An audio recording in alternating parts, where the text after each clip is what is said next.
때로는 자 이런 말이 있습니다. 경제학 이론이 현실과 매우 동떨어져 있다는 점을 꼬집는 일화. 즉 무인도에 화학자와 물리학자와 경제학자가 조난을 당했다고 전제를 해봅시다. 자, 난파당한 이 배에는 통조림이 매우 많았지만 개봉할 수 있는, 즉 먹을 수 있는 이 도구가 없다라고 여러분들이 한번 전제를 해보세요. 자, 화학자는 어떤 논리를 펼칠까요? 통조림 밑에 불을 피워가지고 터뜨리자. 물리학자는요.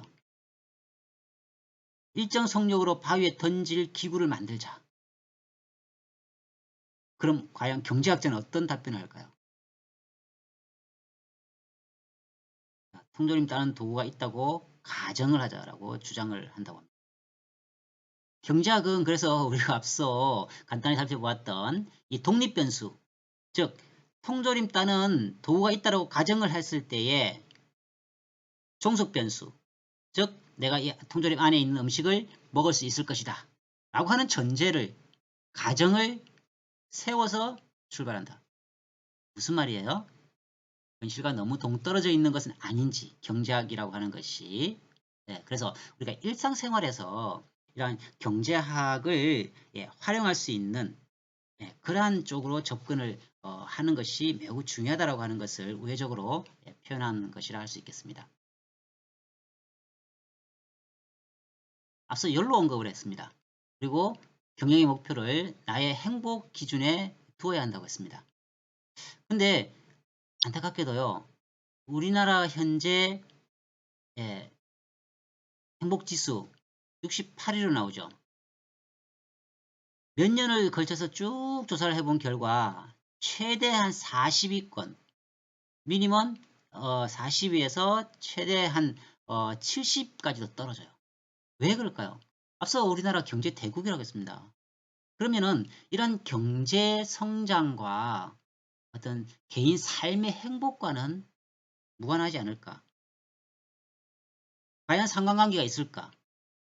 인과관계는 성립하는 것일까? 많은 고민에 빠지게 되죠.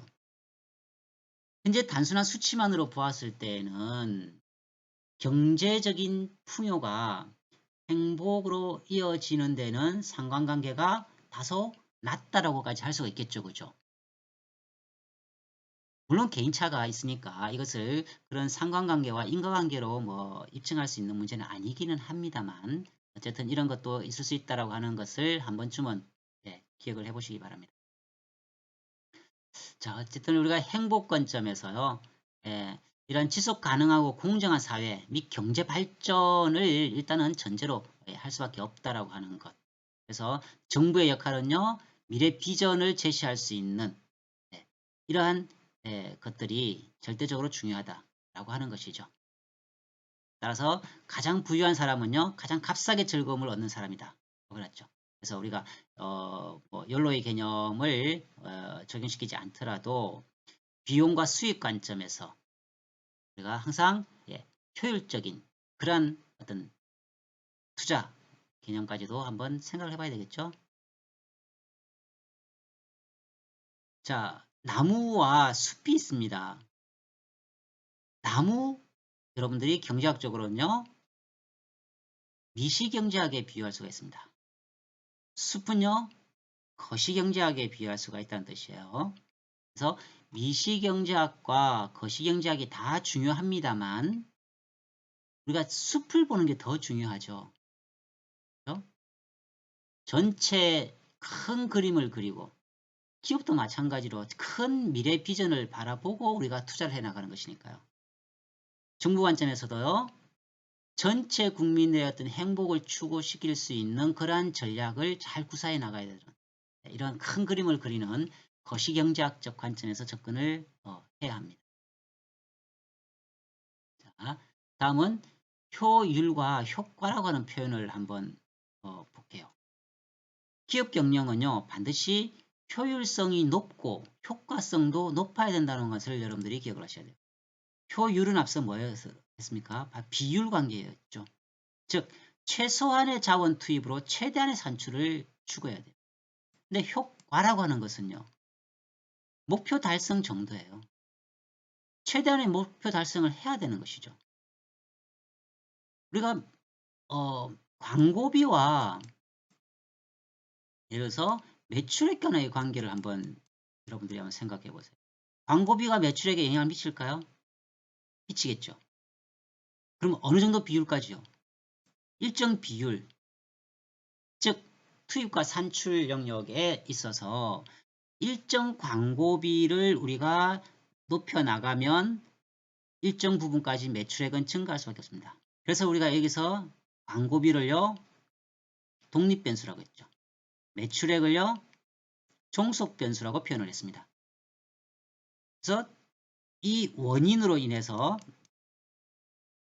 이 결과가 나오는 것이죠. 근데 무한정 광고비를 늘린다고 무한정 매출액이 증가할까? 아니죠. 바로 한계 비용을 따져봐야 되는 것이죠. 그래서 기업 경영은 투입 대비 산출, 즉 효율성을 감안한 효과성의 목표 달성을 실현해 나갈 수 있는 그러한 경제적 관점의 효율적인 전략을 반드시 구사를 해야 되는 것입니다. 자, 잠깐 쉬어가는 관점에서 여러분들이 이 문제를 한번 풀어보시기를 바라요. 이 시대의 가장 보편적인 현상이라고 되어 있습니다. 린다힐 교수가 문제가 많지만 장기간 바로 이 생산성, 즉 투입 대비 산출이죠. 높여서 가치를 창출하는 측면에서 뭐는 인간이 만든 최고의 제도다. 허버트 사이먼 교수는 이렇게 이야기합니다. 지금의 경제 구조는 시장 경제가 아닌 뭐 경제다. 자, 제프리 페퍼는요. 자기 불과라고 표현하는데요. 다음에 한번 언급할게요. 자신의 능력을 높게 평가하면서 자존감을 유지하는 이러한 현상과 연계가 되어 있고 뭐에서 정치를 무시하는 태도이다. 그래서 시대적 어떤 흐름과 상황, 상대의 감정을 고려하는 넓은 시야와 감각이 필수다. 즉 숲을 보는 능력이 필요하다라고 주장하고 있죠. 자, 정답이 뭐겠습니까? 한번 생각을 해보세요. 참고로 정답이 이 안에 있어요. 두 단어, 두 글자입니다. 정답은요. 네, 정치입니다.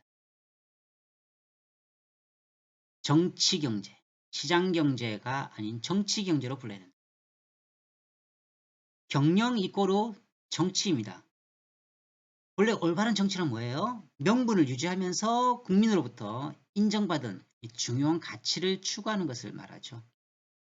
경영에서요. 인사권도 행사하죠. 예산분배권도 행사하죠. 정치도 마찬가지죠. 그래서 우리가 이러한 것을 경영을 바로 이 정치에 비유하는 이런 관점도 경제학에서 다뤄볼 내용입니다. 자, 디지털 사회의 경제에 있어서 어떤 특징이 있는가를 한번 살펴보겠습니다. 디지털 사회의 산업 패러다임이 변화하고 있다.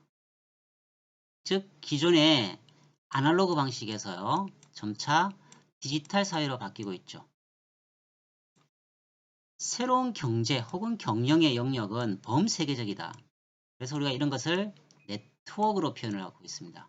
네, 네트워크 경제가 되었다는 거죠. 전 세계가 인터넷을 통해서 하나로 연결되죠. 즉 IoT 혹은요 IoE의 개념으로까지 확장되고 있죠. 인터넷 오브 띵스, 인터넷을 통해서 모든 것이 연결된다. Everything, 모든 것이 인터넷을 통해서 연결된다. 즉 범세계적인 네트워크가 형성되고 있는 시대입니다. 여기에서 무형자산이라고 할 수 있는 아이디어나 정보나 지적자산 등의 비중이 더욱 확대되고 있습니다. 따라서 경영 주체들 간의 관계가 더욱 긴밀하게 연결될 수밖에 없는 시대인데요. 이것을 우리가 이경제 혹은 네트워크 경제로 지칭할 수 있다고 하는 것입니다.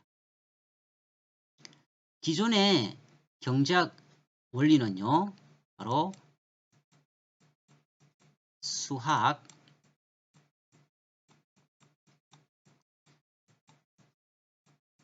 뭡니까?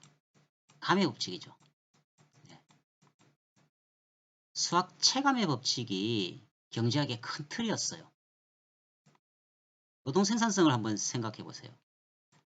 노동 한 단위를 증가시킬 때마다 늘어나는 생산량.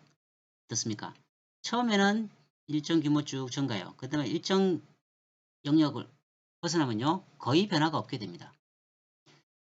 사과를 따는데 노동 10명을 투입시킬 때는 이만한 수확을 할 수가 있겠죠. 그렇지만 100명을 투입한다고 해서 그게 급격하게 증가할 수는 없는 구조인 셈입니다. 그것을 우리가 수학 체감의 법칙이라고 표현을 하죠.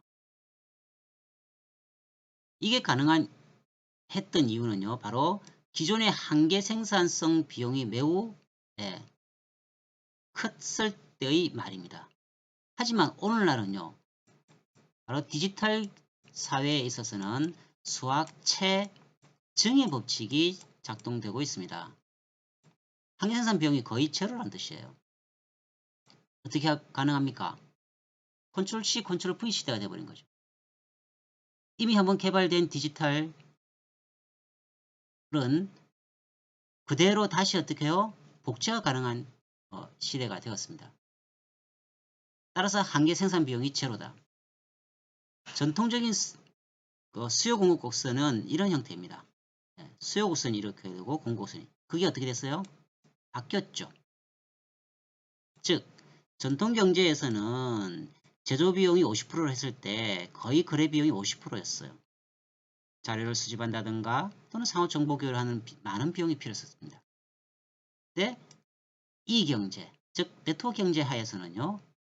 10%로 떨어지더라는 거예요. 항해 생산 비용이 거의 없기 때문에. 따라서 수학 체증의 법칙이 작동 가능한 디지털 사회가 도래했다는 겁니다. 경제의 디지털화, 이커머스 시장 확대, 즉 요즘은 인터넷을 활용해서요 모바일로 다 하죠. 그래서 우리가 이런 것을 이제 M커머스 시장이라고도 표현을 합니다. 자본 이동성이 매우 용이하죠. 일명 핀테크, 페이 경제를 사용하기 때문에 가능합니다. 물론 여기는 각종 규제를 완화시켜 주려고 하는 정부의 노력도 필요할 겁니다. 이처럼 아날로그에서 디지털 사회로의 전환에서 우리 기업이 경쟁력을 갖추기 위해서는요. 이러한 기술력들을 활용한 다양한 디지털 트랜스포메이션, 즉 디지털 전환이라고 하는 관점으로 접근을 해야 지속적인 이익 창출이 가능할 것입니다. 다음은 데이터, 정보, 지식 간의 어떤 관계를 한번 살펴보고 넘어가겠습니다. 그러니까 데이터라고 할 때는 의미 있는 단순한 사실들의 집합이었어요. 근데 이러한 데이터들이 모여서요. 정보가 되죠. 해석 가능한 의미와 가치를 지닌 겁니다. 이것들이 모여서 다시 지식이 됩니다. 말 그대로 정보의 집합이죠. 다시 지혜로 발전할 수가 있어요. 여기서 우리가 이제 암묵적 지식과 형식적 지식으로 구분을 해볼 수가 있습니다. 언어로 명시할 수 있는 객관적이고 형식적인 지식, 이것을 우리가 형식지라고 표현을 해요. 형식지 또는 형식적 지식이라고 표현합니다. 그런데 이렇게 모든 것이 데이터화되어 있는 건 아니죠. 개인의 경험에 의해서 얻어지는 말로 표현하기 어려운 지식, 매우 함축적이며 노하우, 머릿속에만 있는 노하우, 경험으로 터득할 수 있는 것이죠. 이런 것은 우리가 이제 암묵지라고 표현을 합니다. 암묵지 혹은 암묵적 지식이라고 표현하겠죠. 자, 이러한 지식의 관계에 있어서 그러면 경영을 하는 입장에서는요. 이런 모든 지식을 어떻게 해야 될까요? 전사적으로 도출하고 저장하고 공유해야 되죠. 그래서 개인의 머릿속에만 있는 암묵지를요. 형식지화시켜서 즉 디지털화시킨다는 뜻입니다.